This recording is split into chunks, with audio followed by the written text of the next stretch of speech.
नमस्कार, स्वागत है आपका। आप देख रहे हैं जी पंजाब हरियाणा हिमाचल। खबरों की शुरुआत करते हैं। प्रधानमंत्री नरेंद्र मोदी के टाउन हॉल संवाद में गोरक्षकों के गोरख धंधे के बयान के बाद हरियाणा गौ सेवा आयोग ने बड़ा फैसला लेते हुए हर जिले में गौ सुरक्षा गार्ड तैनात करने का फैसला किया है। गौरक्षा के नाम पर गोरख धंधा चला रहे लोगों को आगाह करने वाले प्रधानमंत्री नरेंद्र मोदी के बयान के एक दिन बाद ही हरियाणा सरकार एक्शन में आ गई है। हरियाणा गौ सेवा आयोग ने गौरक्षा गार्ड भर्ती करने का फैसला किया है, जो गाय की तस्करी रोकने के लिए गौरक्षा टास्क फोर्स के साथ मिलकर काम करेगी।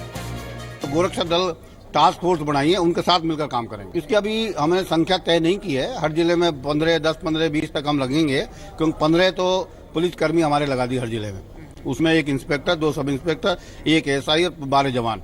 जो हमारा अधिनियम है गौ हत्या रोकने का, तस्करी रोकने का, उसको जागरूक करने का भी हम काम करेंगे। हरियाणा बीजेपी अल्पसंख्यक मोर्चा के अध्यक्ष औरंगजेब भी मानते हैं कि मुख्यमंत्री मनोहर लाल के नेतृत्व में प्रदेश सरकार सबका साथ सबका विकास के रास्ते पर आगे बढ़ रही है और गौ तस्करी पर पूरी तरह प्रतिबंध लगना चाहिए। साथ ही भाईचारे को खराब करने की कोशिश करने वालों पर शिकंजा कसना भी जरूरी है। कुछ शरारती तत्व, गंदे तत्व हैं जो इन गोरख धंधों को करते हैं, तो उन लोगों को किसी कीमत पे बकसना नहीं चाहिए और उन लोगों के खिलाफ कड़ी कार्रवाई करनी चाहिए। और ऐसे लोग हमारे जो देश के अंदर जो भाईचारा है, अमन है, उसको खराब करते हैं और इन लोगों की वजह से, कुछ चंद लोगों की वजह से पूरा समाज बदनाम होता है। दरअसल बीते कुछ महीनों में देश के अलग अलग हिस्सों से पशुओं को ले जाने वाले वाहनों को निशाना बनाया जाता रहा है। ऐसे प्रकरण बढ़ने से सरकार को भी आलोचना झेलनी पड़ी है। फरीदाबाद से कुलवीर दीवान, जी मीडिया। हरियाणा बीजेपी के प्रशिक्षण शिविर का समापन हो चुका है और सूरजकुंड में गुरुवार को शुरू हुए इस शिविर में देश और प्रदेश के कई मुद्दों पर चर्चा हुई। पदाधिकारियों को हरियाणा सरकार की उपलब्धियों से अवगत करवाया गया और इसके अलावा हरियाणा के मुख्यमंत्री मनोहर लाल इस शिविर में बीजेपी के डिजिटल ऐप को उन्होंने लॉन्च किया।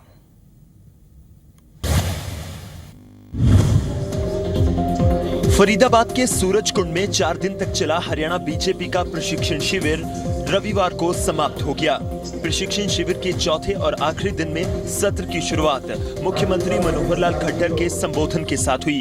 सत्र के आखिरी दिन सरकार की उपलब्धियां और हमारी कार्यपद्धति के सेशन हुए। पूरे प्रशिक्षण शिविर में कुल 19 सत्र हुए, जिसमें सहकारिता, देश के सामने चुनौतियां, सरकार की उपलब्धियां सहित कई विषयों पर मंथन हुआ। भारतीय जनता पार्टी का ये एक निरंतर चलने वाला ये कार्यक्रम है, बैठकें, प्रशिक्षण, और इसी में से भारतीय जनता पार्टी के कार्यकर्ताओं को एक अपना उत्साह भी मिलता है, उसको नई नई जानकारियां मिलती हैं और वो अपने आप को काम करने के लिए हमेशा तैयार रखता है अपने आप को। तो इस प्रशिक्षण वर्ग का बहुत ही एक उपयोग हम सब कार्यकर्ताओं को होता है। उसमें हर स्तर के कार्यकर्ताओं का अपना प्रशिक्षण होता है। सामयिक विषय सुशासन, चाहे फिर देश के समक्ष चुनौतियां हों, सत्ता एवं संगठन में समन्वय। बीजेपी के कार्यकर्ताओं से लेकर पार्टी के बड़े स्तर के नेताओं ने भी 4 दिन के प्रशिक्षण शिविर को कार्यकर्ताओं के लिहाज से काफी उपयोगी बताया। बीजेपी की माने तो इसमें कार्यकर्ताओं को नई दिशा मिली है, उनमें उत्साह और बढ़ा है।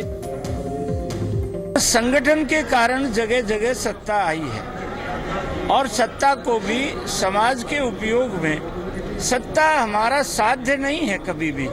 सत्ता को हमने एक साधन माना है समाज सेवा के लिए, और संगठन जितना चुस्त दुरुस्त रहेगा उतनी सत्ता ठीक चलेगी। प्रशिक्षण शिविर से पार्टी तो निश्चित तौर पर मजबूत होगी, लेकिन इससे हमारा कार्यकर्ता मजबूत होता है। उनके जीवन में एक नया बदलाव देखने को मिलता है और वो पार्टी की और सरकार की दोनों की चीजों तक, जनता तक पहुंचाने का काम करते हैं। सहकारिता के परिणाम जो गुजरात में, महाराष्ट्र में है, वो बहुत ही जबरदस्त परिणाम वहां पर आए हैं। तो उसी के बारे में अशोक ठाकुर जी ने बड़ी जानकारी दी और किस प्रकार से सहकारिता से हम रोजगार ज्यादा पैदा कर सकते हैं, किसान को ज्यादा संपन्न बना सकते हैं। 4 दिन के इस प्रशिक्षण शिविर में खास जोर सरकार की उपलब्धियों पर रहा।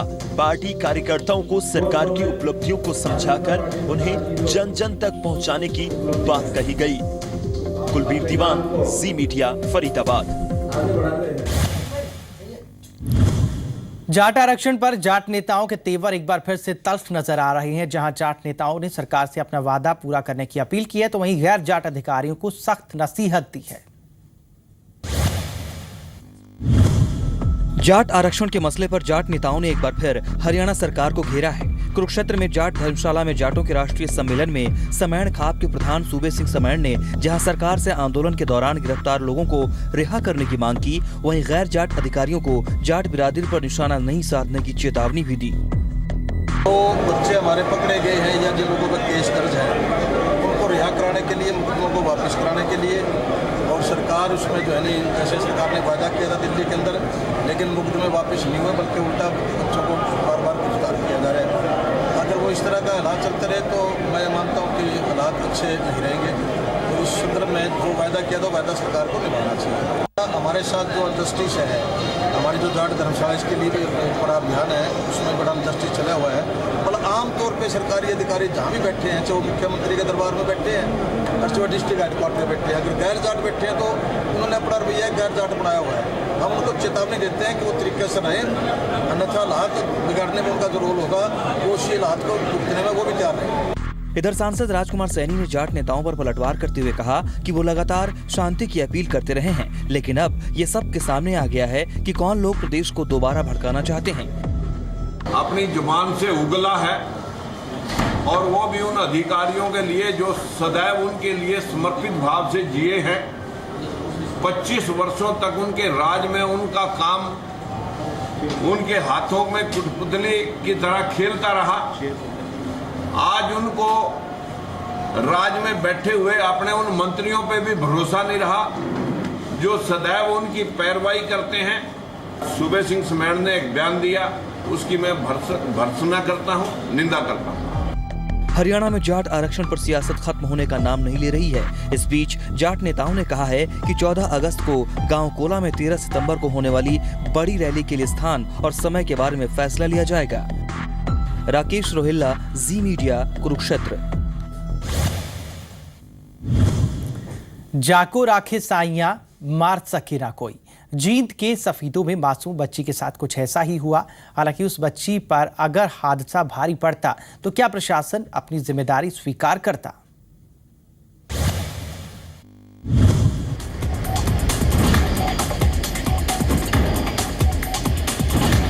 जींद के सफीदों में अपनी दादी के साथ जा रही इस मासूम बच्ची को जरा भी अंदाजा नहीं है कि महज कुछ ही पलों के बाद उसके साथ क्या होने वाला है। सड़क किनारे कुछ कदम चलते ही पीछे से एक सांड दौड़ता हुआ आता है और मासूम बच्ची को जोरदार टक्कर मारकर उसे रौंदते हुए आगे निकल जाता है। गनीमत ये रही कि बच्ची को गंभीर चोट नहीं आई।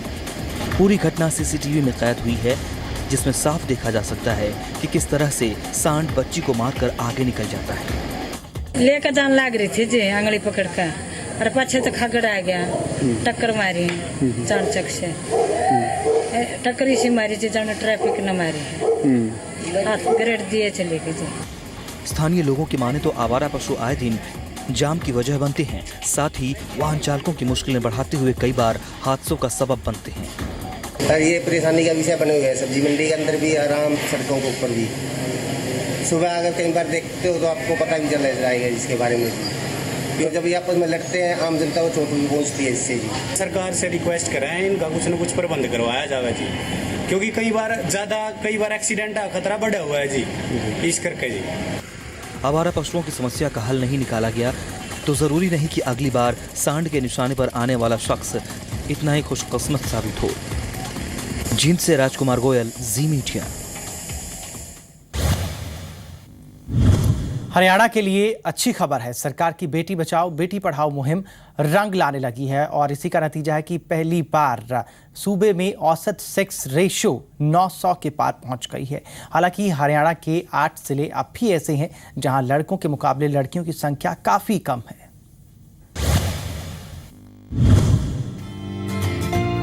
मोदी सरकार बेटी पढ़ाओ बेटी बचाओ मुहिम पर लगातार जोर दे रही है।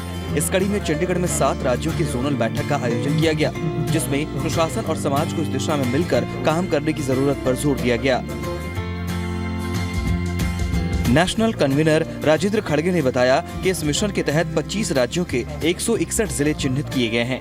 जहां पर लड़कों के मुकाबले लड़कियों की संख्या कम है। उन्होंने बताया कि पीएनडीटी एक्ट में संशोधन की सलाह भी दी जा चुकी है। वहीं हरियाणा कैबिनेट मंत्री कविता जैन ने बताया कि सरकार की कोशिशों के चलते सूबे के कई जिलों में लड़कियों की गिनती 1000 लड़कों के मुकाबले 900 तक पहुंच गई है। पूरे देश के 25 राज्यों में 161 जिले 161 डिस्ट्रिक्ट हमने चिन्हांकित किए, जिसमें बेटियों का जन्म दर 929 से एवरेज से कम होने के कारण वहाँ कॉन्सेंट्रेट करने की आवश्यकता है। जनवरी 2016 की बात करें तो ये हमारे जो आंकड़े हैं जिले अनुसार वो बढ़कर ये एवरेज इसकी 902 हमारे आंकड़े, यानी कि पहली बार हरियाणा का आंकड़ा वो 900 से क्रॉस करके गया। वहीं अम्बाला से विधायक असीम गोयल ने कहा कि अम्बाला पहला ऐसा जिला बना है जहां गर्ल्स स्कूल में स्मार्ट क्लास की शुरुआत हुई है और बेटी बचाओ बेटी पढ़ाओ चौक बनाया गया है। पहली बार हमने भारतवर्ष के अंदर एक बेटियों को शिक्षा के अंतर्गत आगे लाने के लिए हमने एक स्मार्ट इंटरेक्टिव वर्चुअल क्लासरूम की स्थापना की सरकारी स्कूलों में। प्रधानमंत्री बनने के बाद से ही नरेंद्र मोदी बेटी बचाओ बेटी पढ़ाओ मुहिम पर जोर दे रहे हैं, जिसे सफल बनाने के लिए हरियाणा सरकार लगातार प्रयासरत है। चंडीगढ़ से जगदार भुल्लर, जी मीडिया। और अच्छी खबर हिमाचल प्रदेश के ऊना से भी है। ऊना में लिंगानुपात बढ़ाने की दिशा में प्रशासन ने बेटी के जन्म पर 1100 रुपए की एफडी यानी कि फिक्स डिपॉजिट देने का फैसला किया है।